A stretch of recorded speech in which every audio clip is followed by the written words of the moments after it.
What up, B Squad? It is your boy JB, and we are here today, you guys, with another review for the Braxtons, you guys, season 1, episode 8. And this is the season finale, you guys. And as far as the season finale goes, it didn't really give season finale vibes. This was a filler episode. If this week's episode and last week's episode were two filler episodes, so I honest to God don't see that this. I don't think that this episode review will be that long. If it makes 15 minutes, I will be slightly, not even slightly, I would be hella surprised, you guys.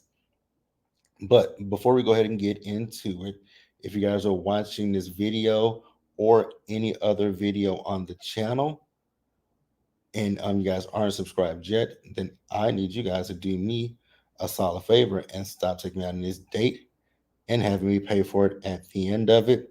You guys know the routine. You can do me that favor by liking the video, subscribing to the channel, turning on your post notifications, and also by sharing the video, you guys. And with that out of the way, you guys, without further ado, let's go ahead and get into this episode of The Braxtons, shall we? All right, you guys. So, like I said, this episode, my notes are very short. So, I know for a fact we just won't be down here like super duper long to talk about this episode because it didn't give me anything to really discuss. As far as season 1 of the Braxtons, did I enjoy it? Not really. I didn't hate it, but I didn't. I ain't gonna sit here and say, "Oh yes, I loved every episode." Absolutely not. That would be a lie. Do I want them to come back for a season 2? If I said yes, that would be a lie as well because I don't know. I really don't know how. I didn't hate, like I said, I didn't hate the show. It just, I don't know. The show just wasn't, didn't, it just didn't give me, it gave me nothing. But this episode, it opens up and literally we're in Vegas. So you guys know Tony is getting ready for the residency with Cedric the Entertainer, and so they're in the venue space for the that they're going to be performing at, and that was literally all we saw in this first episode. In that first scene was Tony rehearsing for the show.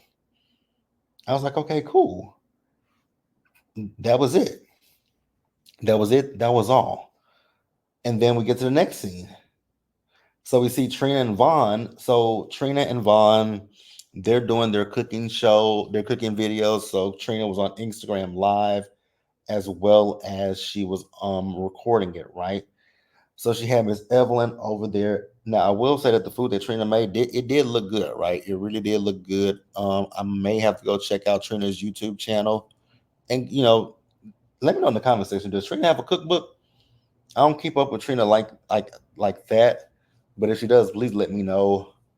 Um, Trina and Miss Evelyn, they talked, and you guys remember the first episode how Trina was talking about her drinking and eating and all that stuff.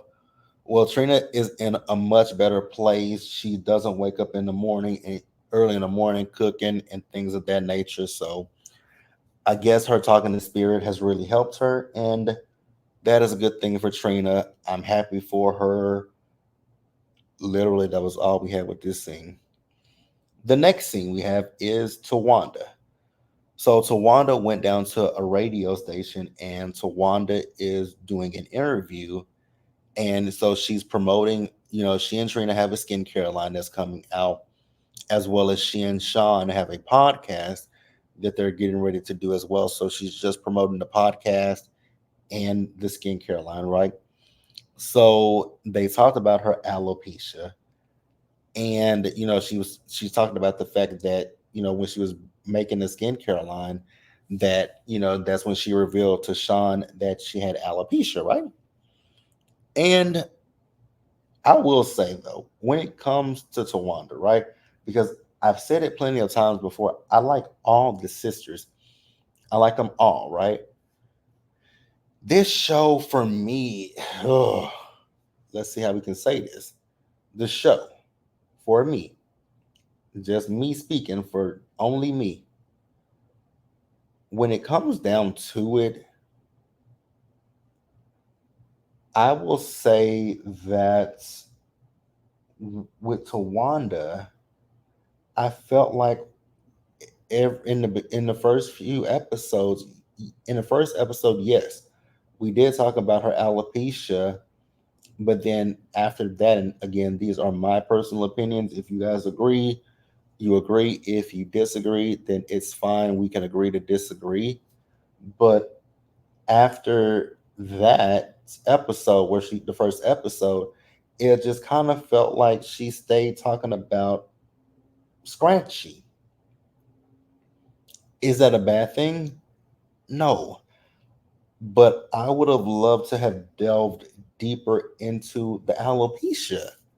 Like, that is absolutely something that can help. Like, that's helpful.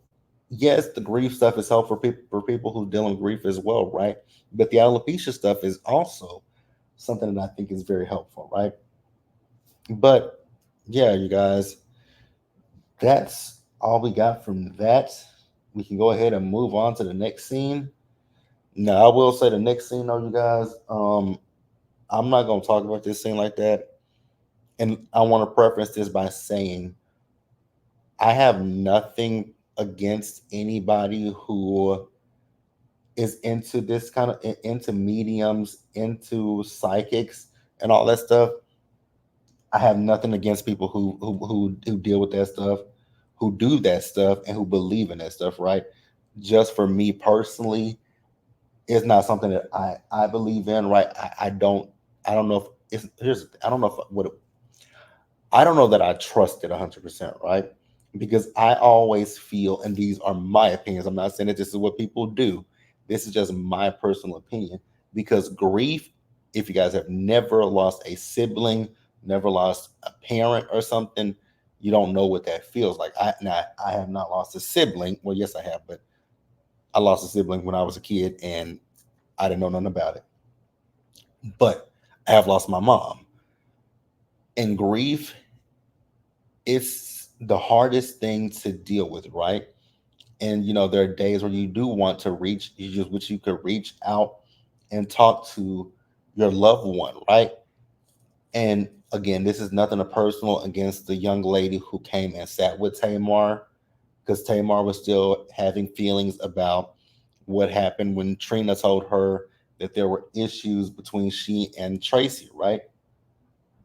And I feel like that's something that Tamar may live with for a long time, right? The fact that, they're at points in their lives, they weren't as close as they could have been and should have been, right? And but they did get close when she was, towards the end of her life. But what I'm saying all this to say is, and again, this is not me saying this about this particular woman that they met up, the medium that they met up with. I'm not saying this about her in particular. I'm just saying that when I think about a medium, a psychic, and things of that nature, when people want to reach out to their loved ones who have passed away, I just sometimes, again, my personal opinions, but sometimes I get the vibe from certain people that it just be a little bit of exploitation, because they know that people will shell out money to feel like they can, you know, speak to their person who's on the other side, right? That's just my personal opinion. But Tamar seemed like she was definitely into it. The woman said that Tracy was there, and she was the things that she was saying. It did literally sound like Tracy, but like I said before, I'm a skeptic, right? I'm a skeptic, and this is in no way a dig or diss towards anybody who believes in psychics and mediums. This is not a dig or a diss to you guys. So I don't want anybody to feel offended. This is just how I feel. Because I will be honest with you guys. In the beginning, when my mom passed away, there was a point in time in my life, in the very beginning, where I did think about, reaching out to a medium or to a psychic. But I was like, do you really want to do that? Because, like I said, you don't 100% know if they're, because you see people like, when I see some mediums and some psychics, it feel like they don't do the same exact thing, right? Because I saw somewhere they ask you questions about the your loved one that passed on. So again, I don't really know, but I'm not judging anybody who is into that. If that's your thing, then I don't want to crap on it, right? And again, I hope that if anybody is into that, I hope that nobody is offended by what I said. If anybody's offended, then I absolutely apologize, right? It's just my personal opinions. I just don't know if I believe, and that's what it is. I don't know if I believe in it enough to sit down and talk to someone about it, because I don't, I just haven't, I don't really, I don't get it, and it is what it is. But yeah, Tamar sat down with the medium, and I think Tamar felt at ease with the medium. I hope she did. I hope it gave her I hope she was able to move on from it and get some clarity from it. But that's it with Tamar. And let's move on, you guys. So we get to Tony's show. You guys know I love Tony. She looked she looks phenomenal. She is just still fine as wine, right? But Tony, girl, please don't do the joke self again. We love you as Tony Braxton, the legend, the singer, not Tony Braxton, a makeshift comedian. Keep it, Tony. We good on it. Again, love you down, baby girl. Love you all the way down to pieces, right? So the first show, Trina and Tamar went. Oh shoot, I forgot to mention that scene with Miss Evelyn where she met up with Trina and Tawanda. It really. Oh wait, did that happen before? I don't know, you guys. This episode, like I said, it didn't give anything, so it it did not feel like a finale to me. It didn't even feel like a grand finale, like a finale of it's never coming back. But uh, yeah, Tony told a joke. Oh, I didn't miss it. It ain't came up yet. So Tony, uh, so the next night is so the opening night was Trina and Tamar that went. Night two was Miss Evelyn, Tawanda, and Trina.